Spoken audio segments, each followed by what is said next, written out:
programación Trayecto Adventista. Un muy feliz y bendecido sábado para cada uno de ustedes en este día, a esta hora, en donde quiera que te encuentres en estos momentos, esperando de que el programa que traemos para ti el día de hoy sea un programa de grande bendición para ti, para toda tu familia, para todos tus seres queridos. Hoy tenemos una programación especial con un invitado especial quien va a tener la palabra de Dios el día de hoy con uno de estos temas tan interesantes pero tan importantes que tiene un enfoque específicamente que tiene que ver específicamente con el campamento de los santos. Estamos hablando de un tema súper interesante basado en Apocalipsis capítulo 11. Y quiero pues saludar de manera especial a todos los hermanos que están conectándose con nosotros a través de las diferentes páginas. Y quiero pues reiterar que esta programación es traído a ustedes por la página y el grupo especial Trayecto Adventista y sus colaboradores.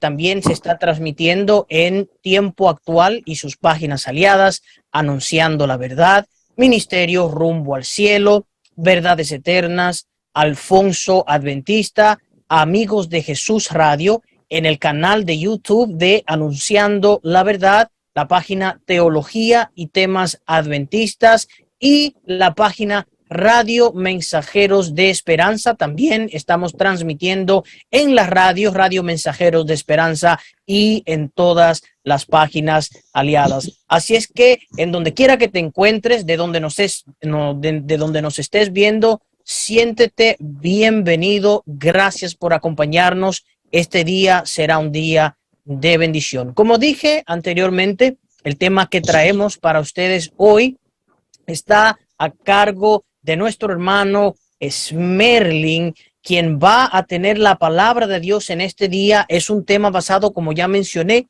en el libro de Apocalipsis y lleva por título La vara de medir. Y vamos a aprender qué implica esto, qué implicancias tiene este tema para nosotros hoy. Vamos a descubrir que el enfoque principal de este tema es la condición prácticamente de la iglesia. ¿Qué significa el término la vara de medir? Lo vamos a descubrir más adelante en la programación. Y sin más preámbulo, entonces, querida familia, quiero anunciar que después de la exposición del tema tendremos unos cuantos minutos para responder a sus preguntas, quien el hermano Smerling estará respondiendo de forma personal. Así es que pongan sus comentarios, compartan la programación en sus redes sociales, envíenla a través de mensajes de texto, copien el enlace, envíelo a través de Facebook Messenger, envíelo a través de WhatsApp, envíelo a través de mensaje de texto. Hay muchas maneras en las que usted puede convertirse en un misionero digital, especialmente para estos temas que son tan importantes para nuestra fe. Así es que escriban sus preguntas de forma específica. Lo pueden hacer en el canal de YouTube de Anunciando la Verdad. Estaremos también poniendo la atención a las demás páginas que se está transmitiendo de Facebook, pero estaremos poniendo más atención a eso ya que tenemos acceso directo al chat. Así es que sin más preámbulo, entonces voy a traer a nuestro querido hermano Smerling, quien es el expositor de este día. Mi querido hermano Smerling, bendiciones. Gracias por acompañarnos en este día. Bienvenido a esta programación de Trayecto Adventista. Y pues le saludamos de parte de todas las demás páginas, canales de YouTube y todas las plataformas en el que este día estamos transmitiendo. ¿Cómo se encuentra el día de hoy? Muy buenas noches para todos hermanos y amigos que nos escuchan. Les deseo un feliz sábado y que la bendición de Dios sea con cada uno de ustedes. Amén, bueno, amén. Hermano Dani, por la gracia de Dios yo me siento bien y además estoy contento de venir y compartir un tema tan importante y sobre todo que este tema sea de avance espiritual para cada uno de nosotros, Amén. Que viene siendo lo más importante, que lo llevemos al plano espiritual y que no solamente nos quedemos con puro conocimiento, sino que podamos seguir creciendo en la fe.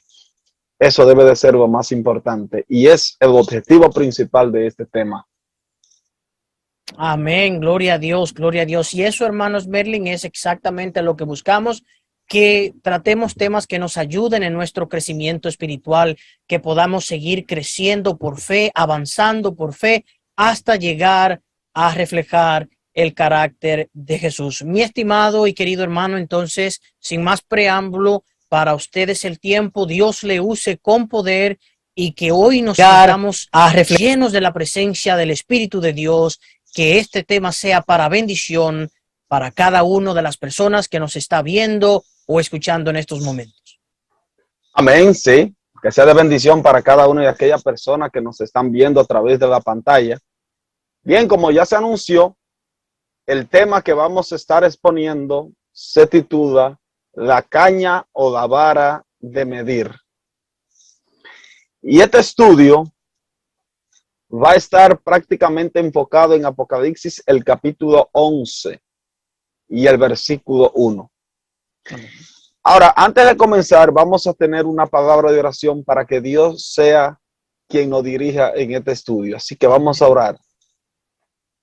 Amante Padre y eterno Dios, gracias te damos porque sabemos que tú eres un Dios bueno, porque tu misericordia son con nosotros hoy, mañana y siempre. Te rogamos que al comenzar este tema, oh Dios, tú puedas venir y hacernos entender, danos sabiduría de lo harto para que así podamos ponerlo en práctica y obra. Síguenos dirigiendo, Dios, en el nombre de Jesús. Amén. Amén. Bien, vamos a comenzar leyendo en Apocalipsis el capítulo 11 y el versículo 1. Apocalipsis el capítulo 11 y el versículo 1. Ahora, debo decir que Apocalipsis el capítulo 11 y el versículo 1, este pasaje se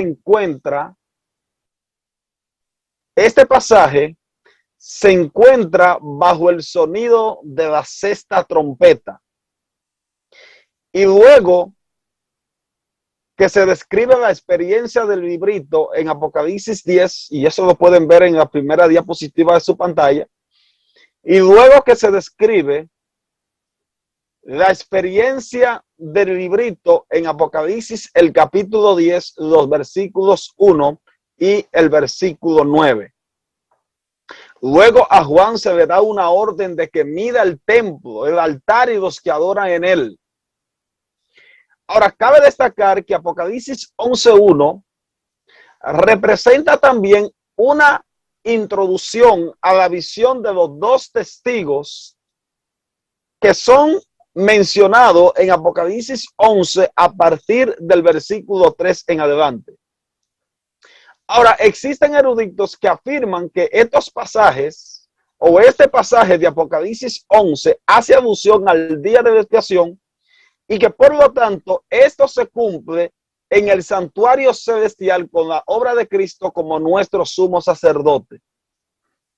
El erudito Kenneth Strand ha señalado que Apocalipsis 11, 1 y 2 contiene una clara alusión al día de la expiación. Ahora vamos a leer el texto en Apocalipsis, el capítulo 11 y el versículo 1 dice: Entonces me fue dada una caña semejante a una vara de medir y se me dijo: levántate, mide el templo de Dios, el altar y los que adoran en él. Así que yo quiero que ustedes noten que en este pasaje de Apocalipsis 11 y el versículo 1, a Juan se le da una orden y se le dice: mide el templo, el altar y los que adoran en él. Ahora, la palabra griega que se usa como templo aquí es naos. En realidad, en el Nuevo Testamento hay dos palabras que son traducidas como templo. Número uno es la palabra jero y por último tenemos la palabra naos. Ahora, hay una diferencia significativa en estas dos palabras. La palabra Jero se utiliza en todo el Nuevo Testamento para hacer referencia al santuario en todo su conjunto. Llámese lugar santo, lugar santísimo, como al atrio.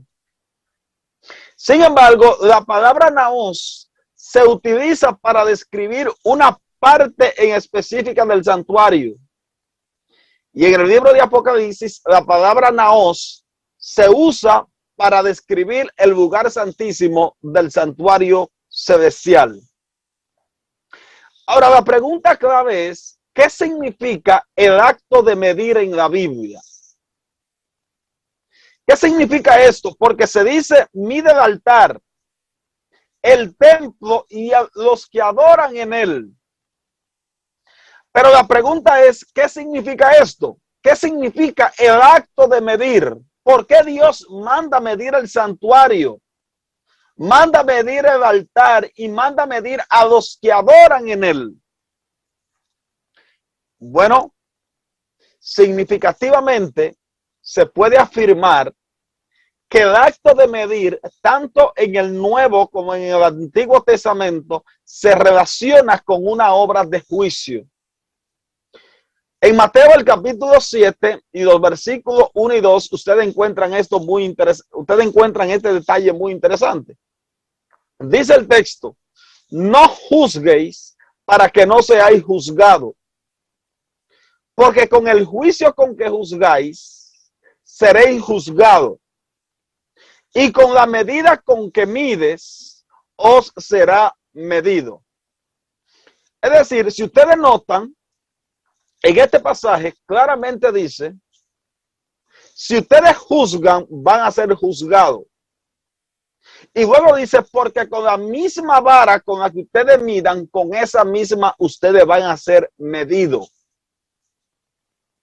Es decir, aquí en Mateo 7 y los versículos 1 al 2, Jesús está comparando el juicio como si fuera un acto de medir. Por eso, en el libro de Apocalipsis se usa la palabra naos, que se utiliza en Apocalipsis para describir el lugar santísimo, donde se está haciendo la obra de juicio, cuando Jesús pasa en 1844. Por eso a Juan se le da la orden de que mida el templo, el altar y los que adoran en él.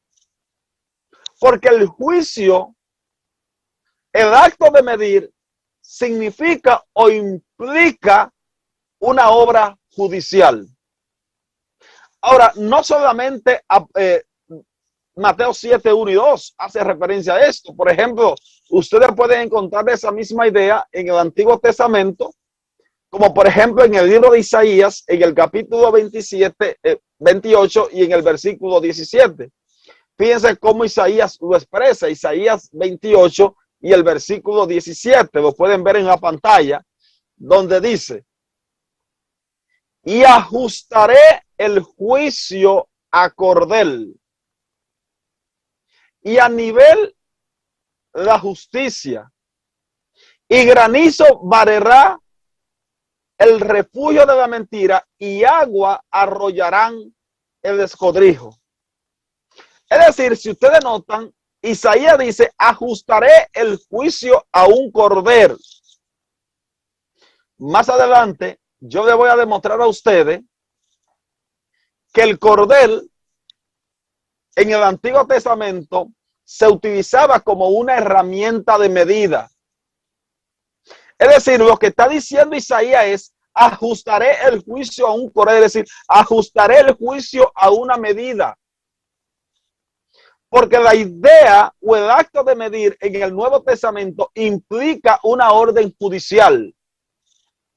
Como Apocalipsis 11 y el versículo 1 hace alusión al día de expiación, que de acuerdo a Levítico 16, el día de expiación era el día del juicio, la fiesta del Yom Kippur, que venía después del tocamiento de las trompetas mencionado en el libro de Levítico, en el capítulo 23. La fiesta de Yom Kippur tenía como propósito principal hacer separación entre aquellos que se arrepentían y los que no se arrepentían en el pueblo de Israel. Y todos nosotros recordamos que en el día de expiación, de acuerdo a Levítico 16, se tomaban 2 corderos o 2 machos cabríos. Uno de ellos era ejecutado, era sacrificado, mientras que el otro era llevado a Azazel, o se llamaba Azazel. Se echaba suerte sobre estos 2 corderos. En el Antiguo Testamento, en varios textos de la Biblia, y eso se lo voy a comprobar, el acto de medir se usa no solamente para hablar de un juicio, sino también para ver quiénes van a sobrevivir y quiénes van a morir. Como por ejemplo, fíjense en 2 de Samuel, en el capítulo 8 y en el versículo 2. 2 de Samuel, en el capítulo 8 y el versículo 2. Fíjense ustedes cómo David utilizó la medida en el Antiguo Testamento. Y eso lo pueden ver en la pantalla. Dice el texto: derrotó también a los de Moab. Y ahora escuchen lo que hace David. Después que derrota a los de Moab, dice: y derrotó también a los de Moab, y los midió con cordel, haciéndolo tender por tierra, y midió 2 cordeles para hacerlo morir, y un cordero entero para preservarle la vida, y fueron los moabitas siervos de David y pagaron tributo. Ahora, este pasaje de 2 de Samuel es muy significativo. En primer lugar, cuando David derrota a los de Moab, aquellos que formaban parte de la tierra de Moab, David lo tomó y los midió con un cordel. Ahora, los que no pasaron la prueba de la medida que exigía David, dice que murieron, lo hicieron que se muera, lo mataron. Y aquellos que pasaron la medida, se les preservó la vida. En otras palabras, este es un texto clave, porque lo que está diciendo este pasaje es que David pudo comprobar quiénes debían pertenecer, quiénes debían de ser su siervo. Solamente los que pasaran la obra de medida, los que medían menos de 2 cordeles, esos eran los únicos que podían ser siervos de David. Pero aquellos que no pasaran la medida que David tenía fija, lo echaban a morir, es decir, eran muertos. En otras palabras, el acto de medir en el Antiguo Testamento se utiliza para hacer referencia a aquellos a quienes van a sobrevivir y quienes van a morir. Esta es la misma obra que se realiza ahora mismo en el santuario celestial. Jesús está haciendo una obra en el lugar santísimo del santuario. Está midiendo a su pueblo. Aquellos que no pasen la medida que Dios ha propuesto en su palabra, lamentablemente van a tener que morir. Solamente los que vivan de acuerdo a lo que Dios ha establecido en su palabra y pasen el examen riguroso, como dice la sierva del Señor, del juicio investigador, son los que van a sobrevivir. De la misma forma como David en el Antiguo Testamento midió a los de Moab para saber quiénes van a sobrevivir y quiénes iban a morir, de la misma forma Cristo en el santuario celestial está haciendo una obra similar. Los que sean medidos y no se encuentren aptos o no pasen la medida, lamentablemente van a ser separados completamente del pueblo. Y esta obra, hermano, tiene que ser lamentablemente de esa forma, Porque Jesús en Mateo 13 dice que iba a haber trigo en la iglesia y también iba a haber cizaña. El trigo son aquellos los que van a pasar en el día del juicio, la medida que Dios ha establecido. Las cizañas son los que van a ser ejecutados, aquellos que no viven conforme a la palabra de Dios y lamentablemente se van para perdición eterna porque no pasaron la obra del juicio investigador. Y ahora hay un segundo detalle, porque en 2 de Samuel 8, al final dice, y fueron los moabitas siervos de David. Cuando Jesús pase su medida sobre la iglesia, aquellos que se han encontrado fieles a Dios van a ser siervos de Cristo. Son los que en Daniel 7:26, cuando se les quita el poderío al cuerno pequeño, dice que se le entrega el reino a los santos del Altísimo. Los santos del Altísimo representan al pueblo de Dios, lo que se le va a entregar el reino eterno. Al final, cuando Jesús haya concluido su obra judicial en el santuario celestial. Hay una cita que encontramos en los escritos de Elena de White. Esta cita se encuentra en Sermones Escogidos, tomo 2, en la página 76 y en el párrafo 1. Miren cómo la sierva del Señor expresa la idea de Apocalipsis 11:1. Dice, aquí la obra continúa, midiendo el templo y sus adoradores para determinar quién quedará en el día final.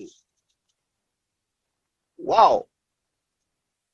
Impresionante esta declaración. Mire que ya dice, aquí la obra continúa, midiendo el templo y sus adoradores para determinar quiénes quedarán en ese final. Esta cita de Elena White tiene un fuerte vínculo con segunda de Samuel, el capítulo 8 y Apocalipsis 11:1. En Apocalipsis 11:1 se le dice, mira el templo, el altar y los que adoran en él. Y nosotros nos preguntamos, bueno, ¿y qué implica el acto de medir? Bueno, Mateo 7:1 dice que el acto de medir significa una obra judicial.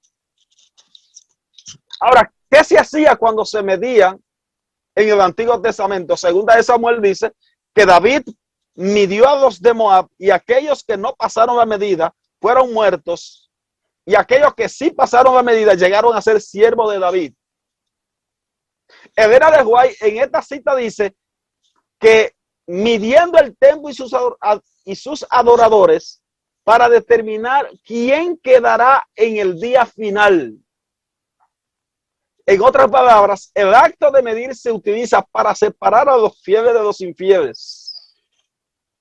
Y sigue diciendo, los que permanezcan firmes tendrán amplia entrada al reino de nuestro Señor Jesucristo. Es decir, solamente los que pasen la obra del juicio investigador, cuando Dios hace su medida sobre la iglesia, se va a determinar quién es el trigo y quién es la cizaña. Se va a determinar quién quedará al final de la contienda. Y luego los que permanezcan firmes tendrán una amplia entrada en el reino de nuestro Dios. Ahí se cumple lo que dice en Daniel 7:26. Luego que el cuerno pequeño, que tuvo una hegemonía de 1260 días, que martirizó al pueblo de Dios, persiguió a los santos del Altísimo.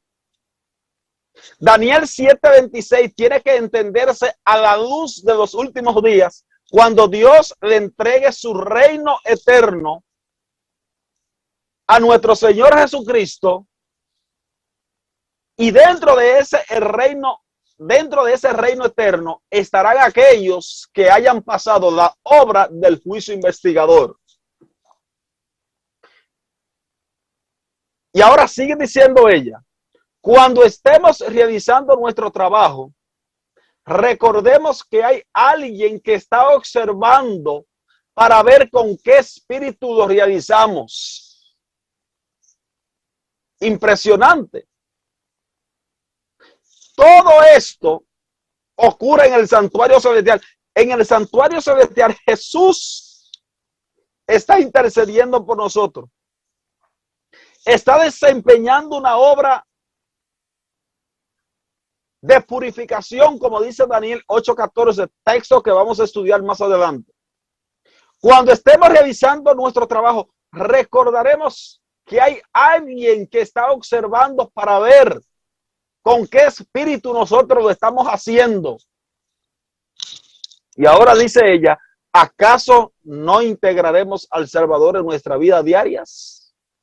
¿A nuestro trabajo secular y a nuestros deberes cotidianos?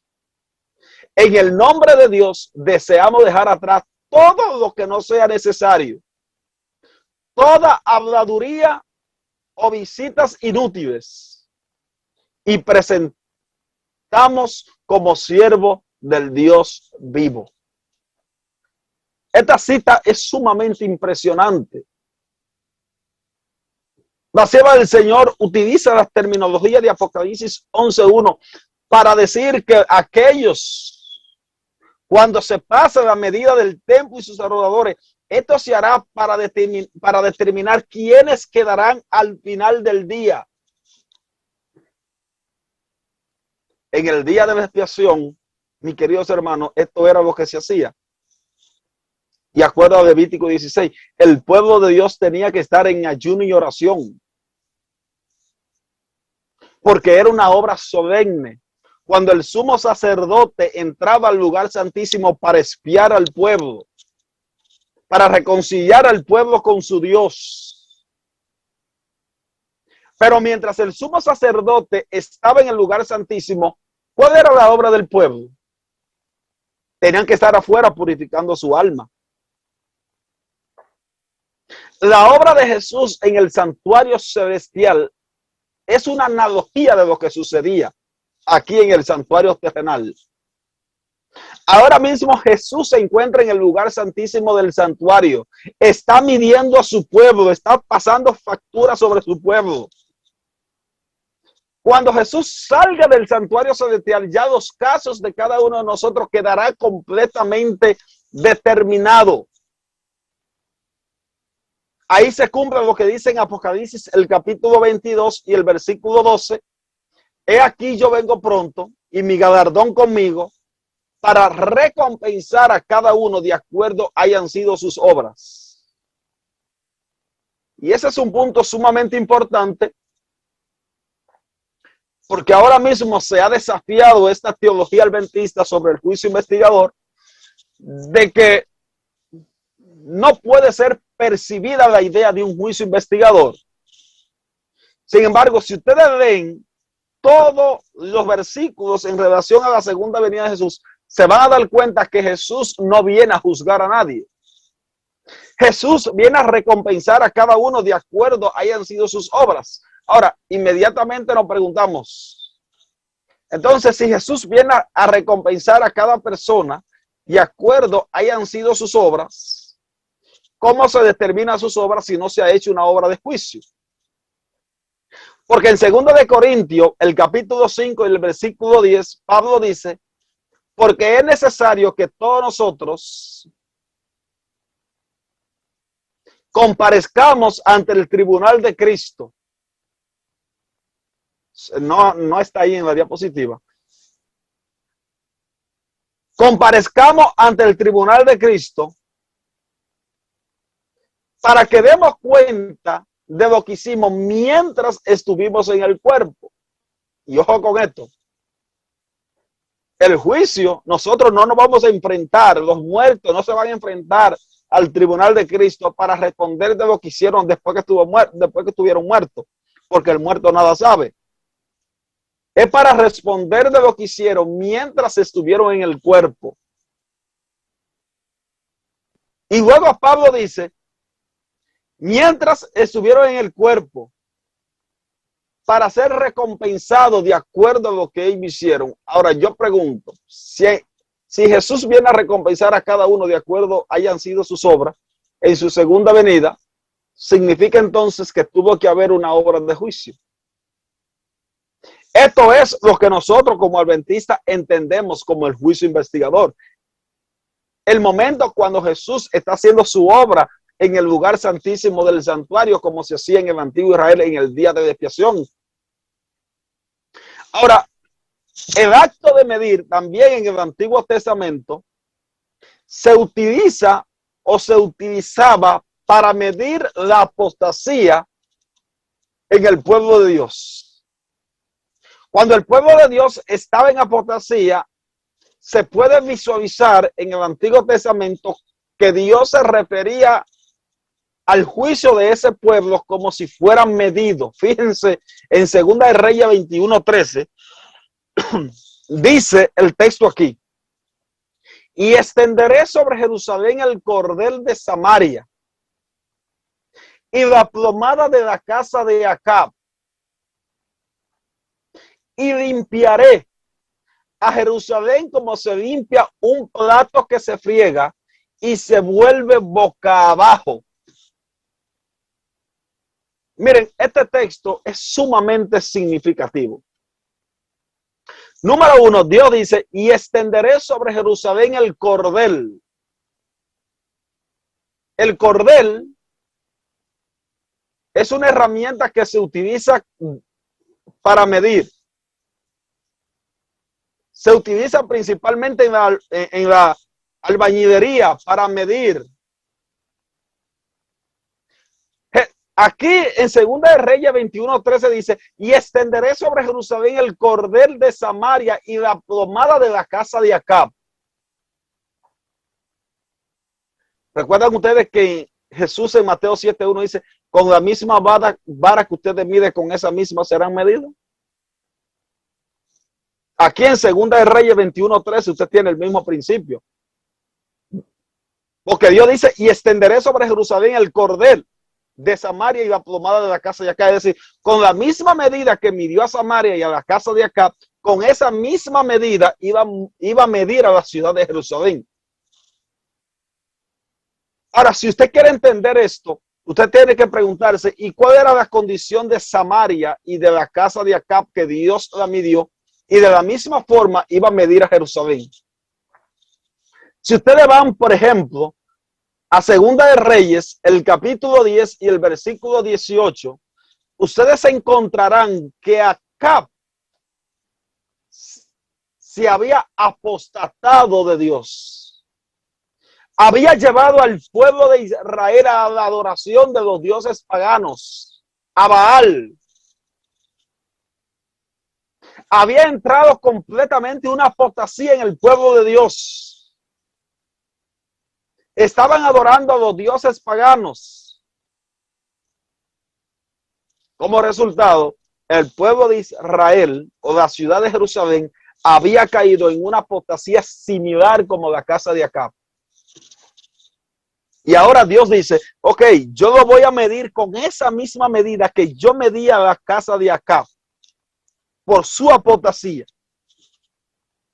Pero fíjense que Dios no solamente lo va a medir, sino que también dice, y limpiaré.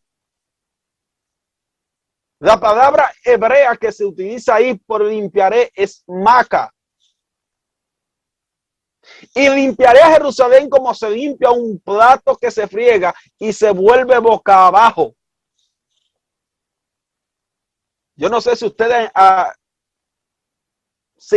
saben lo que significa esto. Bueno, sí, muchos de nosotros sabemos. Cuando se friega un plato y se pone boca abajo, que queda limpiecito.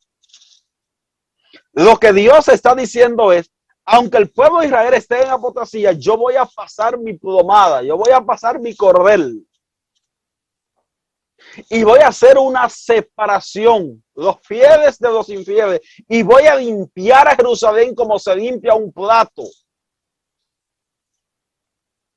Hermanos, esta era la misma obra que se hacía en el día de la expiación.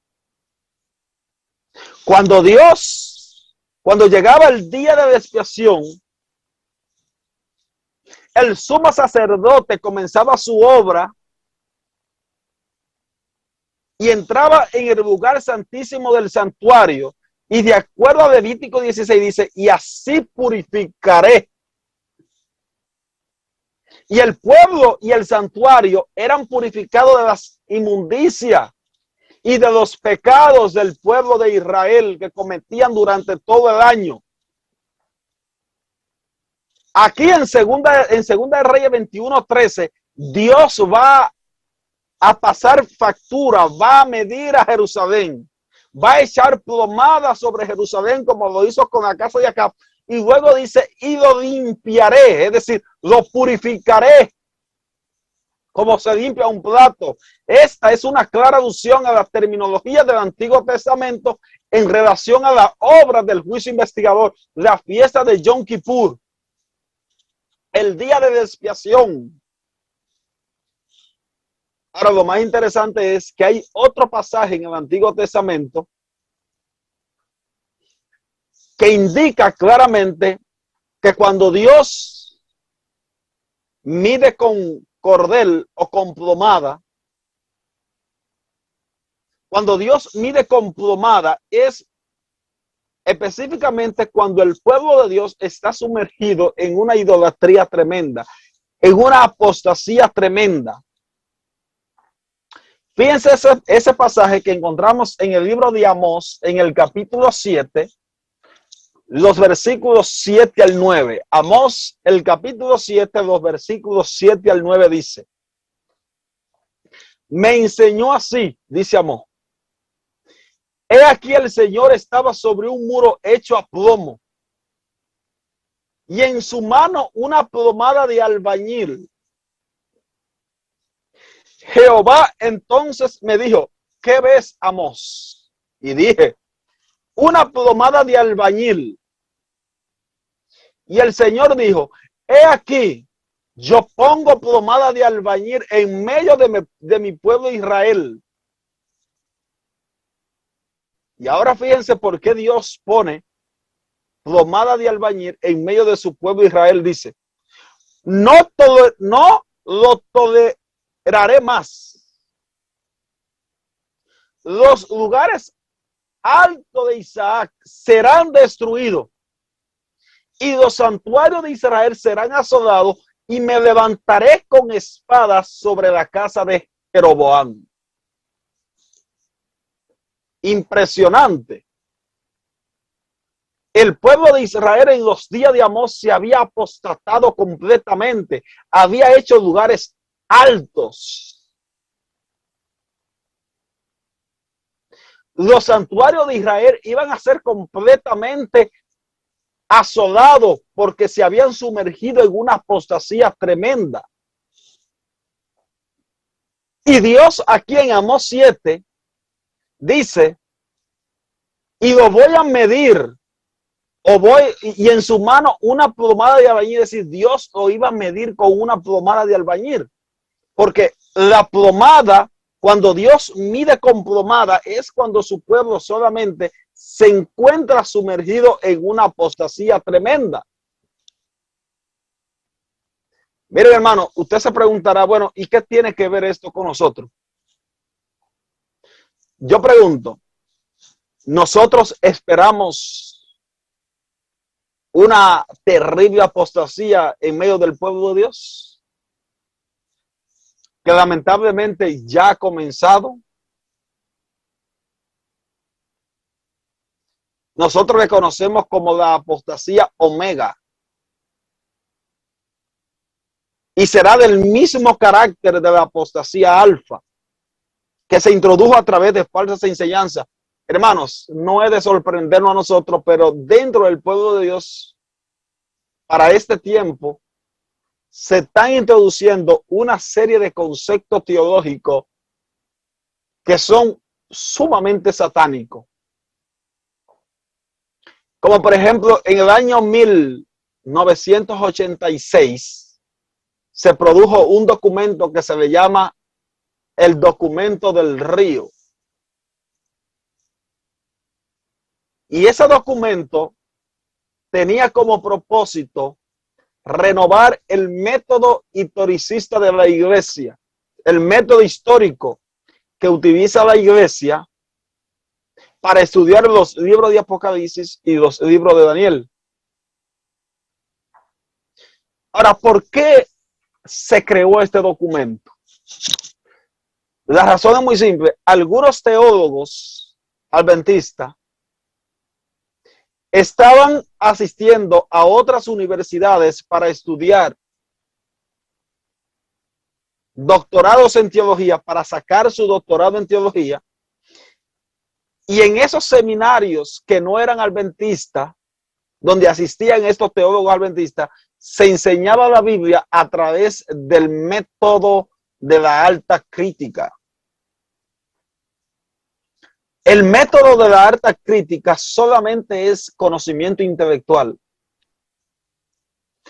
¿Qué es lo que hace la alta crítica? La alta crítica, como se le conoce el método histórico crítico, toma el texto y dice, bueno, esto me parece bien, esto me parece mal, pero y realmente lo que se basan es en un conocimiento intelectual y quitan de por medio la espiritualidad y el impacto que puede tener el texto en el creyente. Y tratan de espiritualizar todo y dejar todo allí atrás. Y de afirmar de que eso no tiene nada que ver con nosotros hoy en día. Y ese era el método que estaban por utilizar algunos. Dicho sea de paso, hay algunos teólogos adventistas que están enseñando la tesis macabea. Y ustedes se preguntarán, bueno, ¿y en qué consiste la tesis macabea? Es una tesis que propone que en el capítulo 8 del libro de Daniel, el cuerno pequeño es un personaje llamado Antíoco Epífanes, que era un rey seleucida, cuyo reino se extendió desde el 175 a.C. hasta el año 164 a.C. Ahora, el método historicista, que es el método que nosotros utilizamos y es el que la iglesia adventista todavía conserva, enseña que el cuerno pequeño presentado en Daniel 8 representa el sistema papal. Pero la alta crítica y algunos métodos como es el futurismo y el preterismo tratan de enseñar otra cosa. Creen en un anticristo que no es el sistema papal. Y todos esos métodos, hay algunos teólogos que inclusive no creen en la doctrina del santuario. Defienden la tesis macabea. Otros están introduciendo la falsa adoración en medio del pueblo de Dios. Sin embargo, solamente escucho el clamor de algunos hermanos. ¿Qué va a pasar con el pueblo de Dios? La respuesta es bien simple.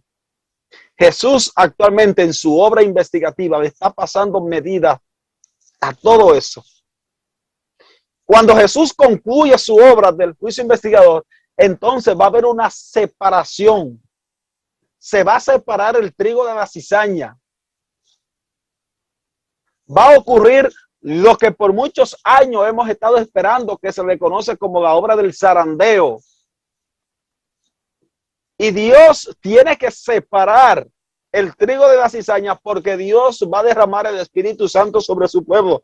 Va a poner el sello de Dios vivo sobre su pueblo y el pueblo de Dios va a tener que atravesar por un tiempo de angustia. Y todo eso sucede cuando Jesús, el tiempo de angustia comienza cuando Jesús termine su obra en el lugar santísimo del santuario celestial.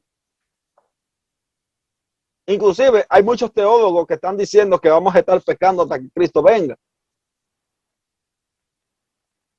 Cosa que nosotros como adventistas entendemos a través del don del Espíritu de profecía, que el pueblo de Dios va a dejar de pecar antes de que Cristo venga. Lamentablemente es así, para aquellos que creen esa información. Los 144,000, si ustedes lo estudian en el libro de Apocalipsis, encontrarán que toda la característica de los 144,000 nos conllevan a creer en la teología de la última generación. Ahora bien, una teología equilibrada. Una teología equilibrada. ¿A qué me estoy refiriendo con esto? Porque hoy en día algunos que están enseñando la teología de la última generación están proponiendo vencer el pecado por su propia fuerza. Sin embargo, el pecado solamente puede vencerse cuando nosotros tenemos una conexión muy de cerca con Cristo, cuando nos aferramos a Cristo. Yo quiero ver, por ejemplo, este pequeño párrafo que yo puse aquí en la pantalla. Si le pueden dar un poquito más adelante, ok. Yo quiero leer ese pequeño párrafo. Dice, en Segunda de Reyes 21:13 se puede apreciar que el acto de medir implica determinar la apostasía en el medio del pueblo de Dios. Sin embargo, luego de que Dios comparara Jerusalén con Samaria y la casa de Acab, rey de Israel, cuyo rey se había apartado de Dios por su falsa adoración a Baal, dice que él limpiará Jerusalén. En el hebreo, esa palabra tiene un significado similar a lo que sucedía en el día de la expiación. Ahora, ¿será que Dios va a purificar a su pueblo al final del tiempo? Eso es lo que dice el texto que encontramos en el libro de Daniel, en el capítulo 8 y el versículo 14. Fíjense bien lo que dice aquí, Daniel 8 y el versículo 14 dice, y él dijo, ¿puede dar un chima adelante? Y él dijo, hasta 2300 tardes y mañana, luego el santuario será purificado. Como adventista entendemos que Daniel 8:14 apunta al inicio del juicio investigador comenzado en el año 1844. Ahora, Daniel el capítulo 8, los versículos 10 hasta el versículo 14, usted va a encontrar un detalle sumamente interesante. En Daniel el capítulo 8, los versículos 10 al 14, tenemos la aparición del cuerno pequeño. El cuerno pequeño dice que trata de echar por tierra el lugar del santuario. El cuerno pequeño trata de quitar el continuo al príncipe del ejército. Pisotea al ejército del cielo. Quita el continuo y pone la abominación desoladora. Echa por tierra las estrellas del ejército. Pisotea las estrellas a las estrellas del cielo. Y luego en Daniel 8 y el versículo 13 dice, ¿hasta cuándo? Y allí viene la respuesta, hasta 2300 tardes y mañana, y luego el santuario será purificado. Muchas veces nosotros entendemos que el santuario purificado aquí, en Daniel 8:14, representa el santuario celestial. Y eso es correcto. La palabra hebrea que se usa ahí por purificado es sadak, que viene del nifal nishdak. La palabra sadak se usa en el Antiguo Testamento, de acuerdo a Ángel Manuel Rodríguez, 256 veces. Y en una gran mayoría del Antiguo Testamento, esa palabra se asocia con una obra de juicio, como por ejemplo en Primera de Reyes 8:32. Ustedes van a encontrar ese detalle. En otros textos más que encontramos en todo el Antiguo Testamento, ustedes encontrarán que la palabra sadak se utiliza para hacer referencia o se utiliza en un contexto de juicio. Por eso nosotros entendemos que Daniel 8:14, cuando dice hasta 2300 tardes y mañana, luego el santuario va a ser purificado, hace referencia al inicio del juicio investigador en 1844. Y que Jesús actualmente se encuentra en el santuario, purificando el santuario, purificando a su pueblo, pasando medidas sobre su pueblo. Y que al final de todo, Dios va a determinar quiénes vivieron de acuerdo a su palabra y quienes rechazaron su palabra. Daniel 8:14 dice, hasta 2300 tardes y mañana, y luego el santuario será purificado. Muchas versiones dice, y el santuario será restaurado. Implica un acto de restauración para el pueblo de Dios y para el santuario. Dicho sea de paso, en Apocalipsis 11, no solamente el pueblo de Dios es medido, inclusive dice, y el templo de Dios es medido. ¿Por qué el templo de Dios es medido? Bueno, porque el cuerno pequeño trató de derribar ese santuario. Como resultado, ahora Dios restaura el templo, lo mide en el lugar santísimo, va a restaurar ese templo porque va a comenzar una obra de juicio. En Apocalipsis 11:19, el santuario de Dios, el templo de Dios se abre en el cielo, palabra griega naos, la misma que se utiliza en Apocalipsis 11:1. Juan puede ver el arca de su pacto y hubieron voces, truenos, relámpagos y un gran terremoto. Lo que implica es que ese templo se abrió en 1844 cuando Jesús comenzó su obra de purificación.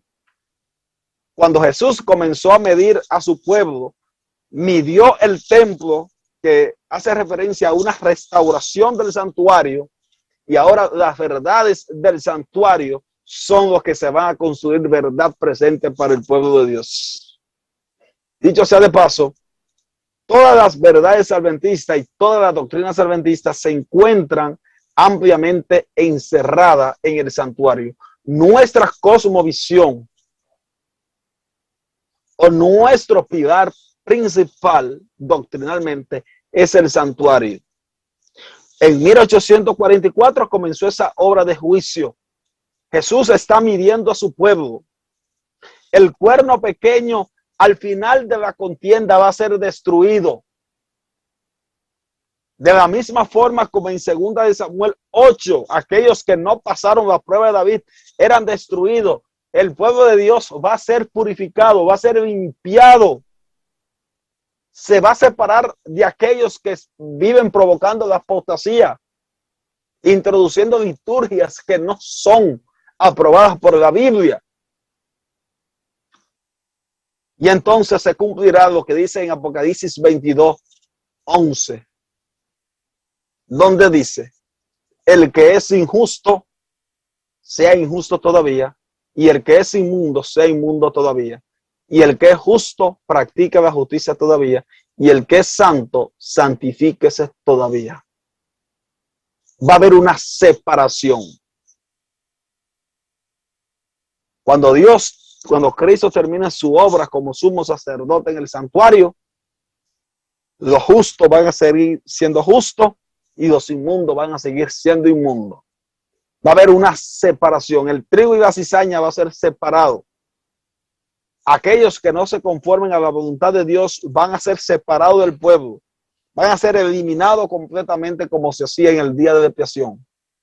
Los que no pasaron la medida estándar de Dios. Mas aquellos que sí pasan la medida de Dios y reciben el perdón divino, van a ser introducidos dentro del campamento del pueblo de Dios. Y cuando Jesús venga, se irán con él. Esperamos que usted, mi querido amigo, pueda formar parte de este pueblo maravilloso que espera anheladamente la segunda venida de Cristo. Que Dios te bendiga y esperamos que este tema te haya servido de reflexión para ti.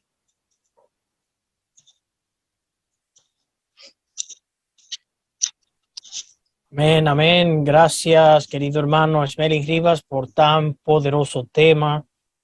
Un tema que definitivamente es de suma importancia para nosotros en estos días, de manera específica por el tiempo en el que vivimos. Usted hizo mención de algunos aspectos que están tomando lugar ahora mismo dentro y fuera de la iglesia. Desafortunadamente son tiempos proféticos. Como le dije a una hermana en una ocasión cuando me dijo eso, sí, estamos viviendo en tiempos proféticos, pero que no se cumpla la parte negativa de la profecía en nosotros. Hay una parte que a personas quizá como usted, como yo, nos causa un poco de tristeza, angustia, como así también pasaba con los profetas cuando veían las cosas negativas que pasaban. Y quiero decirle a nuestros hermanos que nos están viendo, que nos están escuchando, que aunque se ha intensificado de alguna forma u otra eh, esta, um, este ataque a la enseñanza del santuario, especialmente en los últimos días, se puede ver, no es nueva, es algo que ha estado en nuestros medios, pero que ahora como que está tomando fuerza nuevamente. Y tiene quizás mucho que ver con el hecho de los ataques a lo que conocemos como la última generación.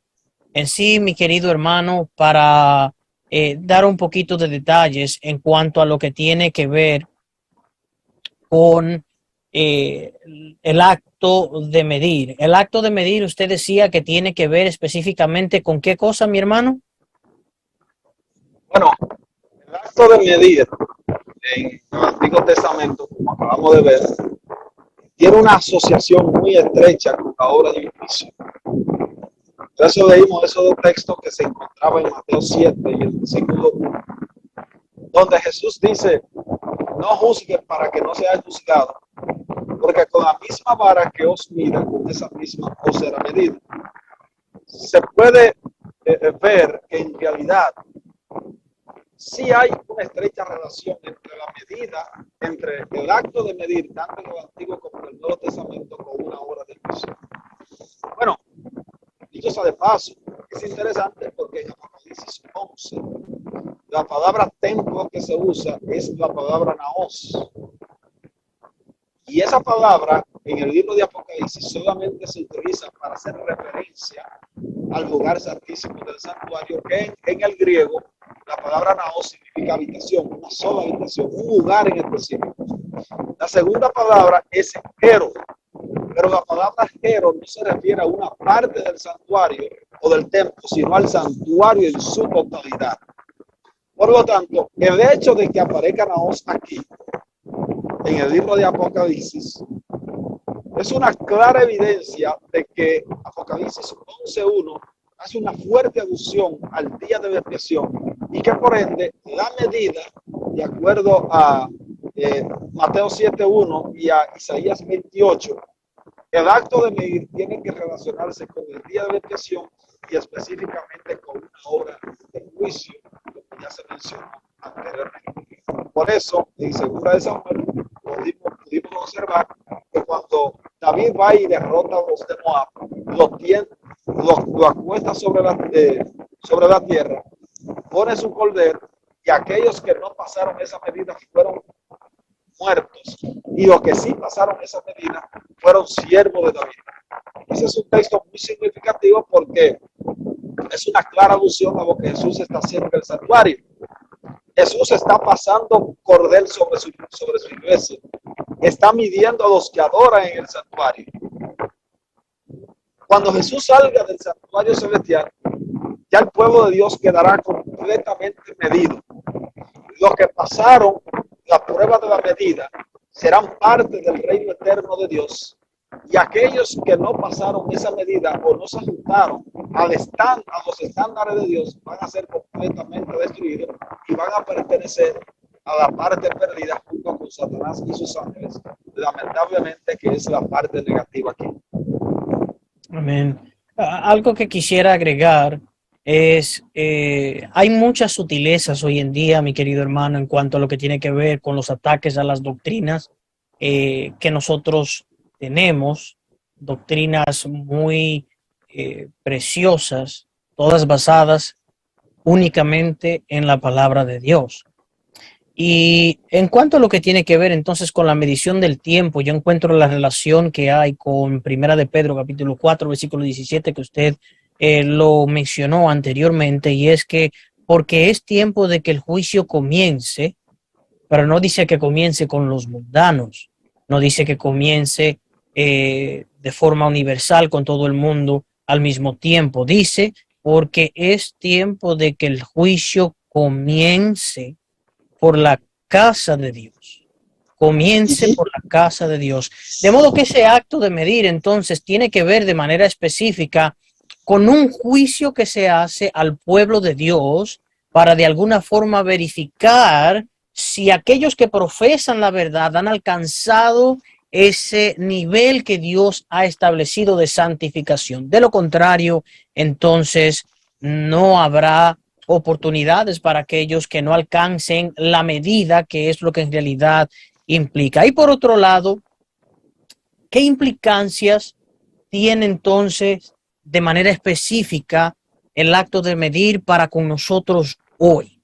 Hablemos un poquito en relación al tiempo, porque ya entonces entendemos que el acto de medir tiene que ver con un juicio. Pero ¿qué tiene que ver ese juicio con nosotros ahora mismo en estos momentos?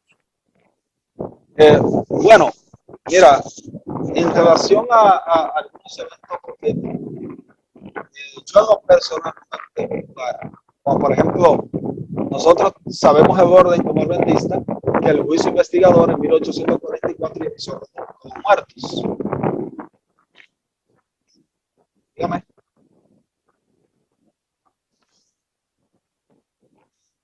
Ok, vamos a ver si es. ¿Y aquí me escuchan bien? Perfecto. Ok. Bueno, nosotros como adventistas entendemos que el juicio investigador en 1844 inició con los muertos de todas las edades. Muertos que pertenecían al pueblo de Dios o que murieron creyendo en el Dios verdadero. Ahora bien, han habido muchas especulaciones sobre el inicio del juicio de los vivos, como por ejemplo para el año 2015, etcétera, cosa que yo realmente no estoy de acuerdo. Para mí, yo considero que el juicio de los vivos va a tener su inicio cuando los eventos finales comiencen, como por ejemplo la formación de la imagen de la bestia, lo que va a ser el zarandeo para el pueblo de Dios, etcétera. Cuando comience la gran prueba final, es que va a iniciar el juicio de los vivos. Ahora bien, es una verdad actual para cada uno de nosotros. ¿Por qué es una verdad actual? Bueno, porque si tú vas, por ejemplo, a Levítico 16, mientras estaba haciendo la obra del Yom Kippur, en el Antiguo Testamento, el pueblo de Dios estaba afuera purificando su vida, purificando su alma. Y es la misma actitud que debe de tener el pueblo. El hecho de que el santuario y los que adoran a él están siendo medidos, nos implica a nosotros de que debemos de prepararnos. Porque yo no tengo una fecha exacta de cuándo van a comenzar esos eventos, pero sí de que vamos a ser medidos, vamos a ser medidos. No sé cuándo, pero sí va a llegar esa época. Y la preparación debe de iniciar hoy, no mañana. Entonces, tiene una implicación muy estrecha porque el pueblo de Dios, mientras Jesús está en el santuario haciendo su obra, nosotros debemos estar aquí en la tierra purificando nuestra vida y tratando de vencer el pecado. Amén. Y esa es la respuesta casualmente que creo que necesitábamos escuchar. ¿Debemos nosotros en estos momentos estar viviendo una vida común, una vida normal, o deberíamos estar buscando la purificación o la santidad, como así dice Hebreos 14, 12, perdón, Hebreos 12, 14, bueno, hay una de esas dos que dice, procurad la paz y la santidad, sin la cual ninguno verá al Señor. Entonces, me llega a la mente, debemos vivir una vida de preparación diaria. La sierva de Dios escribió en un párrafo en el libro Patriarcas y Profetas, no tengo la página específica, pero cuando ella habla sobre Enoc y la vida que Enoc llevó y cómo él tomaba tiempo para alejarse, por ejemplo, y no estoy hablando aquí en irnos de las ciudades, pero sino lo que él hacía, él se alejaba de los lugares poblados para desarrollar, para fortalecer ese vínculo, esa relación que tenía con Dios. Yo creo que hoy es el tiempo en el cual nosotros deberíamos estar desarrollando esa relación. fortaleciendo no solamente nuestra fe, sino también nuestra relación con Dios. Y la razón es sencilla. Solamente a través de Cristo Jesús, a través de la obra transformadora del Espíritu Santo, nosotros podemos vencer al pecado. De lo contrario, humanamente, esto es imposible. Sí, por eso afirmé sobre alguna teología que en los últimos años se ha estado introduciendo en la iglesia sobre echar por tierra lo que se le conoce como la teología de la última generación, que yo considero que es completamente bíblica lo que propuso Andrea Sen en su libro El Santuario y su Servicio. Ahora bien, hay muchas cosas también con aquellos que creen la teología de la última generación, te lo digo por estos medios, con la cual yo no estoy de acuerdo, porque realmente se afanan mucho sobre en lo que podemos hacer y no en lo que Cristo puede hacer por nosotros. Recordemos que Filipenses 4:13 dice, todo lo puedo en Cristo que me fortalece, inclusive vencer el pecado. En relación a la teología de la última generación, lo que yo considero es lo siguiente. El pueblo de Dios tiene que vencer el pecado y Dios va a tener un pueblo santo, porque así lo dice Elena de White en el libro El conflicto de los higos, en el capítulo sobre el juicio investigador. Ahora, lo que sí nosotros debemos de entender es que esa obra se logrará cuando el creyente llegue a tener completamente una relación muy cercana con Cristo. La Biblia te manda, la Biblia dice que nosotros podemos ser perfectos. Por eso Jesús dijo, sé perfecto como vuestro Padre que está en los cielos es perfecto.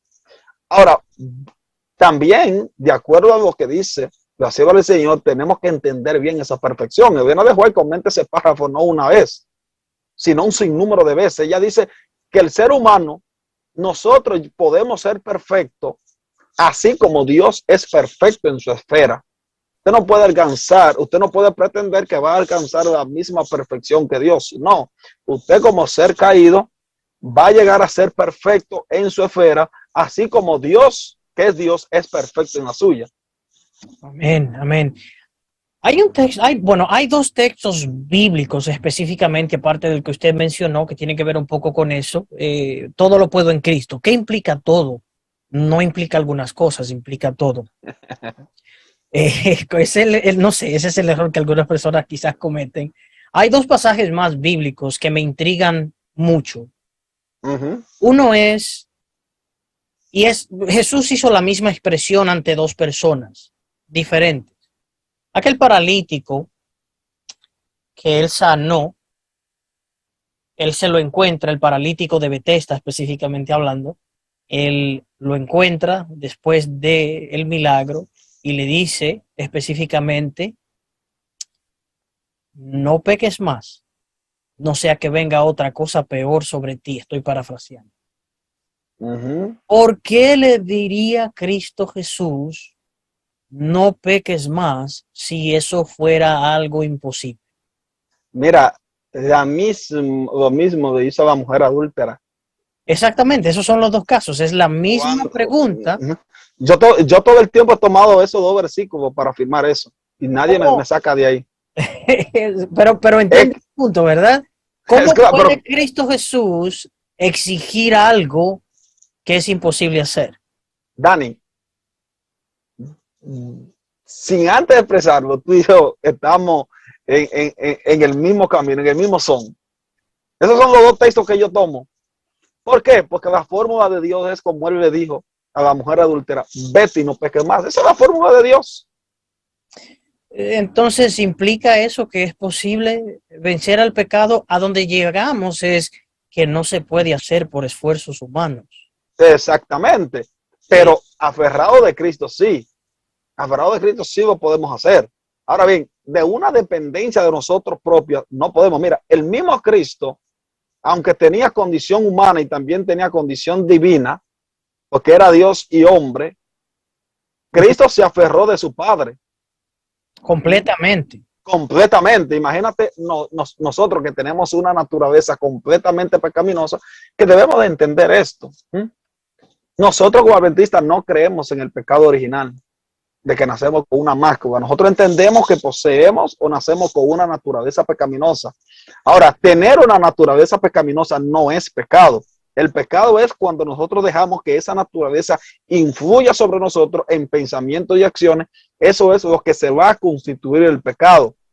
Cristo tomó una naturaleza similar a la nuestra, aunque no era en todo el sentido igual que nosotros.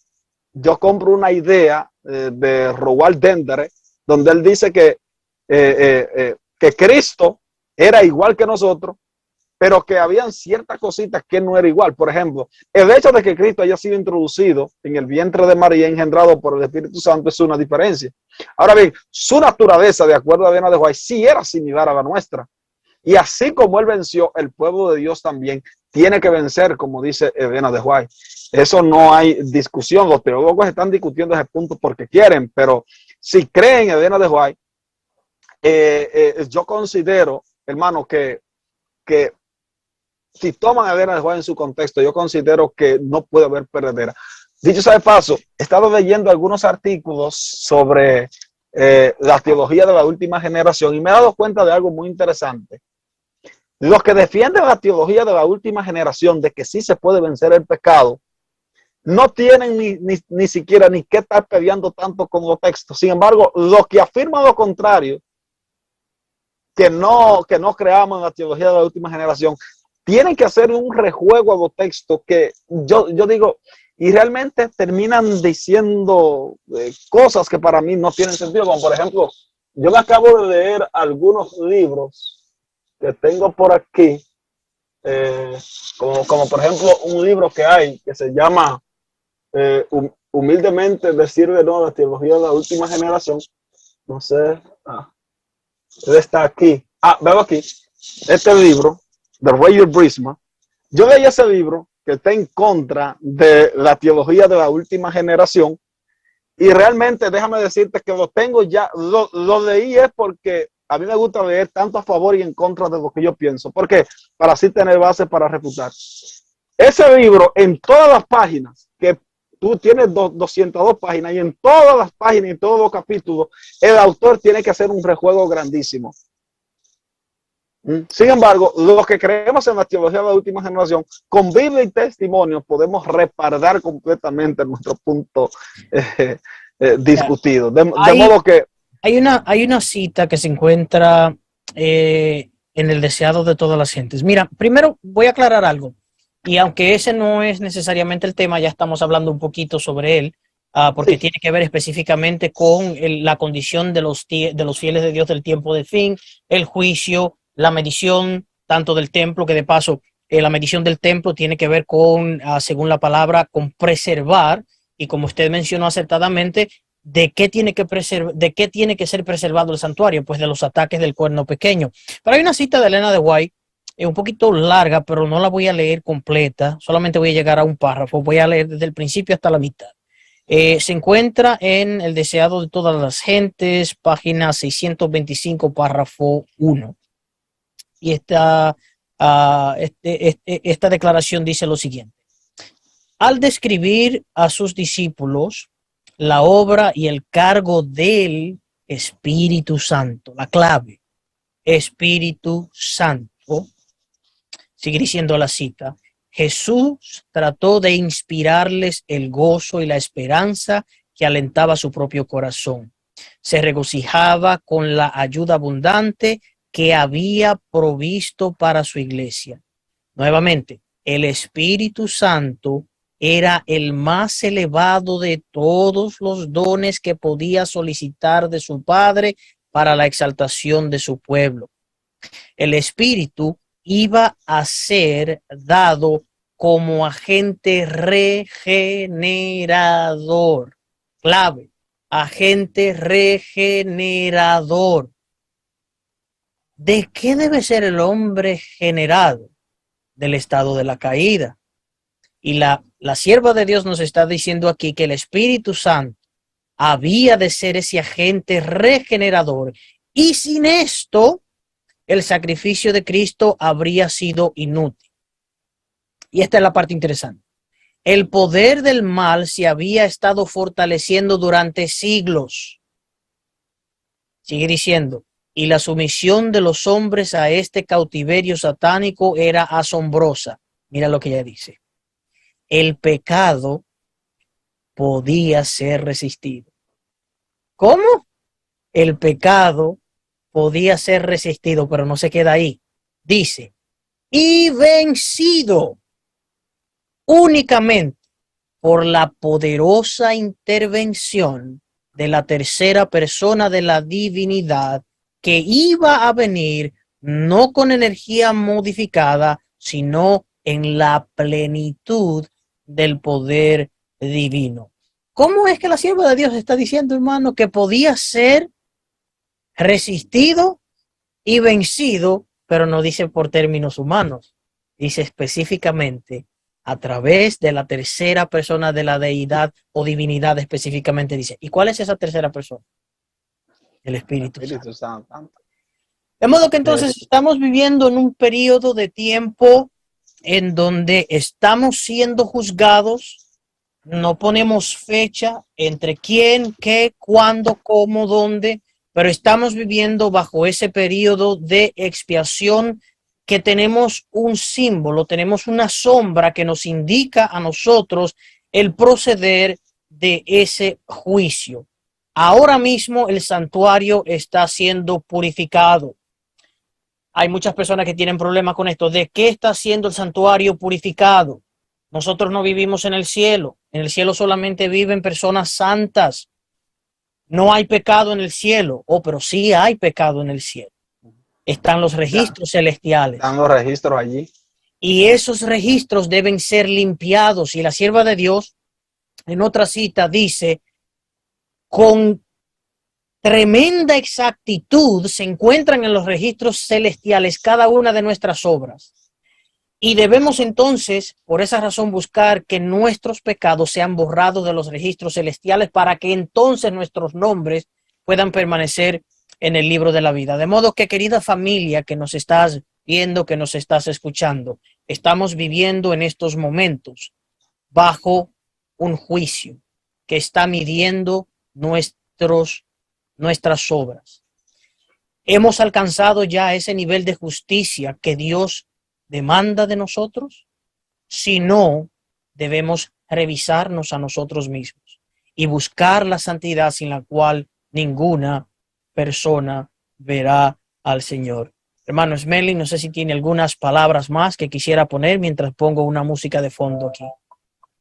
No, lo que sí queremos llamarle la atención a los amigos que nos están escuchando es que mientras Jesús esté en el santuario, hay gracia para el mundo y para el pueblo de Dios. Mientras Jesús está midiendo a su pueblo allí en el santuario, el pueblo de Dios tiene que estar como el antiguo Israel haciendo una obra de purificación. Al final, no importa si el juicio de los vivos está sucediendo, si no está sucediendo. Lo más importante aquí es que cuando comience a pasar factura sobre nosotros, podamos estar limpios. Y decir, como dijo Jesús en cierto momento, más bien el príncipe de este mundo, más nada tiene en mí. Y así va el Señor en el conflicto de los siglos, dice que esa es la misma condición que debe de estar el pueblo de Dios al final de la contienda. 244,000 lo van a lograr. Van a pasar por ese juicio riguroso. Como resultado, se observa en Apocalipsis 14:1 que están con el Cordero en el monte de Sión porque siguen al Cordero por donde quiera que va. Esa es la clave y el punto principal aquí. Estamos en un juicio. Vamos al santuario. Purifiquemos nuestra vida y que Cristo nos dará la victoria. Yo le quiero decir a nuestros hermanos que nos están viendo, escuchando, que por favor se refieran al libro de Hebreos, el capítulo 10, y lean de manera específica los versículos 19 al 22, que dice, voy a parafrasear, y acerquémonos al trono de la gracia sin ninguna mala conciencia, purificados los corazones, clave, purificados los corazones, Y antes de cerrar, quisiera pues entonces, mi querido hermano Esmeli, saludar a algunos de nuestros hermanos que están con nosotros conectados. Quiero saludar a Marta Zamudio, que está conectada desde Yucatán, México. Gloria a Dios. A Chiqui Mijangos, bendiciones. A Betty Curitomay Cruz, bendiciones.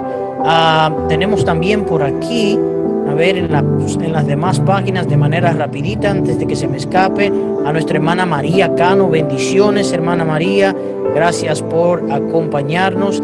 En la página Verdades Eternas teníamos unas cuantas personas, voy a ver si puedo mencionarlos de manera rápida por aquí. Un segundito, a ver, se me escapa, se me escapó. Pero bien, si no mencioné tu nombre, no pude ver, lamentablemente después de un tiempo Facebook se lleva los comentarios, no lo podemos alcanzar, pero Dios te bendiga en gran manera, gracias por haber estado con nosotros, muy agradecido hermano Esmeli Rivas por su presencia con nosotros. El próximo viernes estaremos aquí nuevamente teniendo otro tema que esperamos sea de bendición. Por lo demás, querida familia, vamos a despedirnos en una oración, así es que hermano Esmeli, si usted puede despedirnos en oración, se lo agradeceríamos. Vamos a orar. Amante Padre que estás en el cielo, santificado sea tu nombre. Gracias te damos, oh Dios, por un sábado más en tu presencia. Gracias por la oportunidad que nos da de venir y compartir tu palabra con los hermanos que se conectan a través de la pantalla. Perdónanos, Dios, nuestro pecado, llévalo al santuario y purifícalo por la sangre preciosa de Jesús. Y que tu misericordia esté con cada uno de nosotros por siempre.